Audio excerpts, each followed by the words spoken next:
हाय, good morning.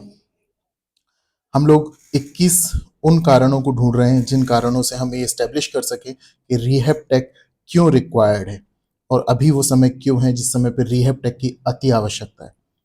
पहला कारण हमने देखा कि कैसे दूर दराज के पैरालिटिक पेशेंट्स रिहैब टेक से फ़ायदा ले सकते हैं। वहीं पर हेल्थ केयर में एक दूसरा सबसे बड़ा सेगमेंट आता है, वो आता है डेली सर्जरीज।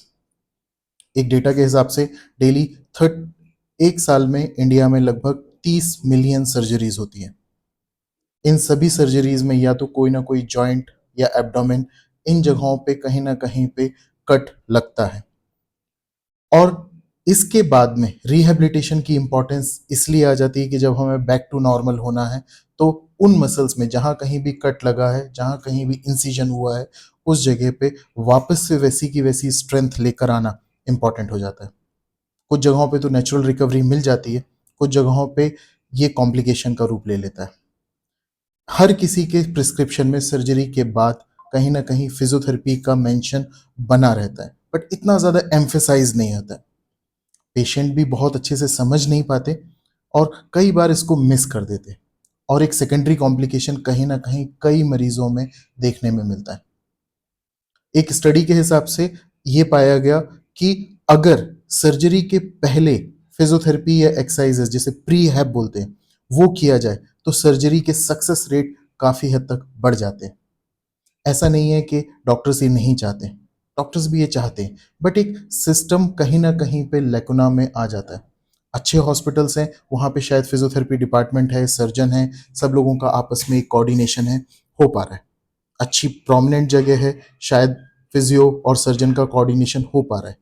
बट इमेजिन कीजिए कि एक अगर पेशेंट दूर दराज के इलाके से आया है और वो सर्जरी करवा के जब वापस गया और उसे प्रॉपर फिजियोथेरेपी नहीं मिली, तो जो कॉम्प्लिकेशन आता है वो उसके लिए जिम्मेदार कौन? और उस कॉम्प्लिकेशन को रोका जा सकता था। यस, रोका जा सकता था। Rehab tech is one of the solution, जहां पे आसानी से एक्सरसाइजेस को मॉनिटर्ड वे में with the help of some variable sensors, with the help of some IoT enabled devices, उसके लिए जो रिक्वायर्ड है वो आसानी से किया जा सकता है। इमेजिन कीजिए एक ऐसा डैशबोर्ड जिसे डॉक्टर भी शेयर करे, फिजियो भी शेयर करे, पेशेंट भी शेयर करे। उस डैशबोर्ड पे उसकी कंप्लीट प्रोग्रेस, यानी सर्जरी के बाद की जर्नी। सर्जरी तो हो गई, डॉक्टर्स ने अपनी पूरी मेहनत की और डेफिनेटली उसको रिकवर करने के लिए जो भी इंटरवेंशन करना था वो किया, लेकिन उसके बाद की जो हीलिंग है, उसके बाद का जो बैक टू वर्क है, उसको लेकर आने के लिए कहीं ना कहीं पे एक कमी यहाँ पे महसूस होती है हमारे हेल्थ केयर सिस्टम में। जहाँ कहीं भी अच्छे फिजियोज अवेलेबल है वहाँ पे तो फिर भी ठीक है, लेकिन जिन जगहों पे नहीं है अवेलेबल, वहाँ के लिए सोल्यूशन है रिहैब टेक।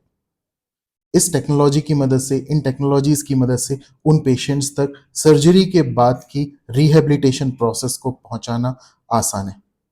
बात करें प्रीहेब की, जो हमारे यहाँ पे बहुत ज़्यादा अंडर यूटिलाइज्ड है, या फिर बोलना चाहिए है ही नहीं, ना के बराबर है। इमेजिन कीजिए कि अगर किसी को सर्जरी प्लान्ड है, एक planned surgery, emergency surgery is different, planned surgery है और उसकी महीने भर के बाद में या 15 दिन के बाद में सर्जरी होनी है, और उन 15 दिन और महीने भर में अगर जिन जगहों पे इंसिजन लगना है, जिन जगहों पे टाँका लगना है, वहाँ की मांसपेशियों को ताकत दे दी जाए, लंग्स को बहुत अच्छे से रिहर्स या एक्सपेंड या ब्रीदिंग एक्सरसाइजेस सिखा दी जाए, एंड्योरेंस थोड़ा सा बढ़ा दिया जाए, तो सर्जरी के बाद उन केसेस की recovery will be much much faster. ये मैं नहीं कह रहा हूँ, there is a clinical trials, there is a systemic review that has been done for this and they have seen said that hospital stay से लेकर post surgical complication काफ़ी हद तक कम हो जाते हैं अगर प्री हैब हो जाए तो। सर्जन्स को अगर एक ऐसा सोल्यूशन मिलता है, डॉक्टर्स को अगर एक ऐसा सोल्यूशन मिलता है जहाँ पे वो अपने मरीज की फिजियोथेरेपी को मॉनिटर कर सके, ये उनके लिए एक वरदान से कम नहीं है। ये उनके लिए एक अच्छी चीज़ है जिससे कि आसानी से वो उस चीज़ को मॉनिटर कर सकते हैं। वो चाहते हैं कि डेफिनेटली उनका मरीज बहुत अच्छे से रहे, लेकिन उनके ही अपने काम इतने ज़्यादा हैं, इतने ज़्यादा हैं कि इसकी तरफ कहीं ना कहीं ध्यान छूट जाता है। Rehab tech is one of the solution जिससे कि इस प्रॉब्लम को सॉल्व किया जा सकता है, एक प्रॉपर कोऑर्डिनेशन डॉक्टर, फिजियो और पेशेंट के बीच में बनाकर। यहाँ पर मकसद मूवमेंट को इन्हेंस करना है, मोड कुछ भी हो। Rehab tech is one of the solution to do that. So we are hoping कि प्रीहैब और रीहैब दोनों ही कंडीशन में, pre surgery and post surgery दोनों ही कंडीशन में अगर रीहैब टेक का प्रॉपर यूज होता है तो कॉम्प्लिकेशंस को तो बचाया ही जा सकता है, बल्कि रिकवरी को फास्टर किया जा सकता है।